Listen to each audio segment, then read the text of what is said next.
dibicsanida hadalkiyo deganaantu inay yahay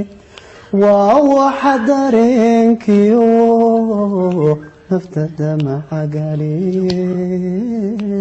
kaga doortay khayrka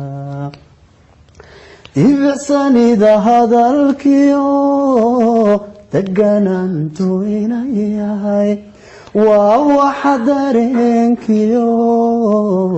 naftada macagaliye kaga doortay khayrka dugsi dhaxanta celiyo dawadayda inay tahay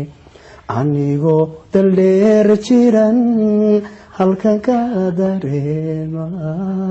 deeqa waan ku jecelahay damcigaaga wacaaniyo dulqadkiyo xishoodkaba waa wax lagugu deeqo daayinkii kuma sharafkugu dawgalay dugsi dhaxanta celiyo dawadayda inay tahay anigoo daldheer jiran halkan ka dareema deeqa waan ku jecelahay